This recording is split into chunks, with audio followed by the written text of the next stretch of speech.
श्री जी हरियाणा। जय जय श्री। श्री हरिवंश महाराज जी। महाराज जी, जिंदगी में हमेशा जिस वस्तु की चाह की या कोई कामना की, हमेशा उससे निराशा ही मिली। फिर भी किशोरी जी की कृपा से मन नहीं हटा, मन में एक ही निराशा रही। ऐसे में निराशा रहना चाहिए या भगवान इच्छा उसे समझते हैं? हम आपको सही बताएं, ये एक बाजार है। हम खुल के आपको बात कह रहे हैं, संसार एक बाजार है। यहाँ तुम्हें जो कुछ चाहिए, तुम्हारे पास माल होना चाहिए। खुली बात है, तुम्हारे केवल चाहने से नहीं मिल जाएगा। तुमको चाहिए अमुक सुख, तो उतनी तपस्या, उतना भजन, उतना साधन होना चाहिए।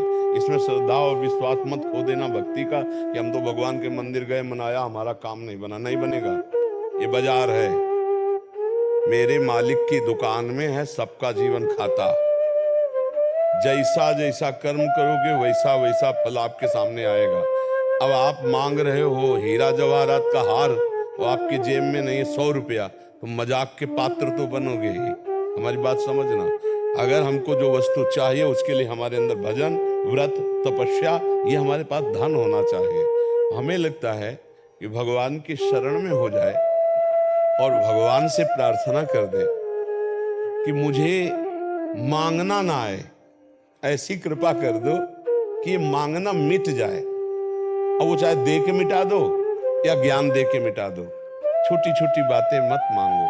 हम बड़े बादशाह के सामने अगर जाएं तो हम मांगने की जब बात सोचेंगे तो हम अपनी औकात से मांगेंगे। जैसे एक गांव का गरीब आदमी बादशाह के पास गया, तो बादशाह ने कहा क्या चाहते हो? जो मांगोगे दे देंगे। तो बोले हुजूर 1 साल का हमें अन्न दे दो, 1 साल के भूस की व्यवस्था कर दो हमारे जानवरों को, और हो जाए तो एक मकान की व्यवस्था कर दो। तो उनका ठीक है, ऐसा कर दो। और अगर वो पलट के बोल देता कि हुजूर हम क्या मांगे, आप ही दे दो, तो वो अपनी स्थिति से देता। वो इतना देता कि जीवन भर वो निहाल रहता, क्योंकि वो 1 साल का भूस और अन्न नहीं देता, क्योंकि वो बादशाह है, वो अपने हिसाब से देता। तो हम तो घाटे में हो जाएंगे जो भगवान से मांग लेंगे। क्योंकि हम भगवान से क्या मांगेंगे? आप खुद देख लो, जो मांगने वाले हो क्या मांग सकते हो आप? हमें सुंदर पति दे दो, और ये चंद दिनों की हैं। शरीर छूटा सब छूट जाएगा, ये किसी काम की नहीं। और भगवान से ये मांग लो कि मेरा मांगना ही मिटा दो, चाहे दे के मिटा दो, चाहे ज्ञान दे के मिटा दो। बढ़िया बात है। नैराश्यम परमम सुखम, आशा ही परमम दुखम, नैराश्यम परमम सुखम। जो भोगों से आशा की जाती है यही दुख प्रदान करता है। निराश हो जाओ भोगों से और आशा भगवान की प्राप्ति की करो, अभी सुखी हो जाओगे।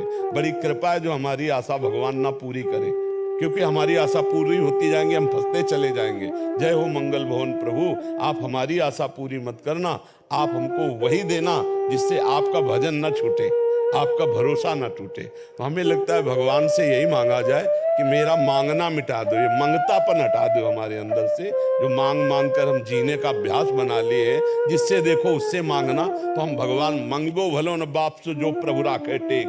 क्या मांगे? तुम जगत के पिता हो, जगत के मालिक हो, आप जानते हो हमें क्या चाहिए। जो चाहिए वो पूरा करो, नहीं इच्छा है तो ना पूरा करो। हम आपका भजन करते हैं आपसे प्यार करने के लिए, आपको पाने के लिए, आपके विधान में राजी होने के लिए। मेरे अनुकूल भोग मिल जाए तो तुम्हारी जय, और मेरे अनुकूल भोग ना मिले तो बोले श्रद्धा नहीं रही। ये भक्ति नहीं होती।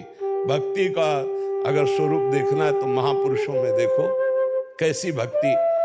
पूरे शरीर को भीषण यातना दी जा रही है, फिर भी कह रहे तेरा किया मीठा लगे। ये है भक्ति का स्वरूप, ये है भजन का स्वरूप। ये भाई हमारी कामना पूर्ति हो गई तो बोले भगवान बहुत बढ़िया कृपालु हैं, जय हो, हमारी बड़ी श्रद्धा है। और जब कामना नहीं पूरी हुई, और इन महापुरुषों को देखो कि भारी कष्ट दिया जा रहा है, यहां तक कि जीवन प्राण समर्पित कर दिए, लेकिन आह नहीं निकली, और कहा वाहे गुरु का किया मीठा लगता। वाहे गुरु, जो विधान वाहे गुरु ने रचा वो बहुत मीठा है। हमारे इष्ट ने, हमारे प्रभु ने, हमारे परमेश्वर ने जो हमारे लिए विधान किया। हमारे यहाँ वाणी जी में सबसे पहली पंक्ति है, जो चतुरासी जी है, जोई जोई प्यारो करे सोई मोहि भावे। मेरे प्यारे जो करते हैं मुझे बहुत अच्छा लगता है। फिर हम प्रभु के प्रति श्रद्धा करके नाशवान विषय मांगे तो बहुत घाटे का विषय, प्रभु के ऊपर छोड़ दें आप। और वो कह रहे अनन्यश्चिन्तयन्तु माम ये जनाः पर्युपासते तेषां नित्याभियुक्तानां योगक्षेमं वहाम्यहम्। केवल तुम मेरा अनन्य चिंतन करो, मैं तुम्हारे योगक्षेम का वहन करता हूं। तो विश्वास करो ना, परमात्मा पे विश्वास करो ना।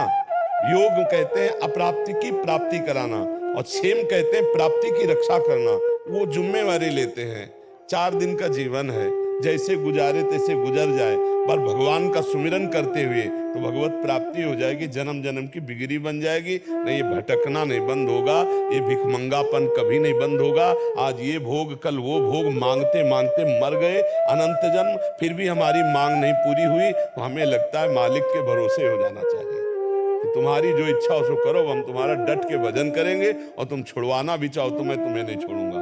तुम हमसे प्यार करो ना करो, हम तुमसे प्यार करते हैं। तुम हमारी तरफ देखो ना देखो, हम सिर्फ तुम्हारी तरफ देखेंगे।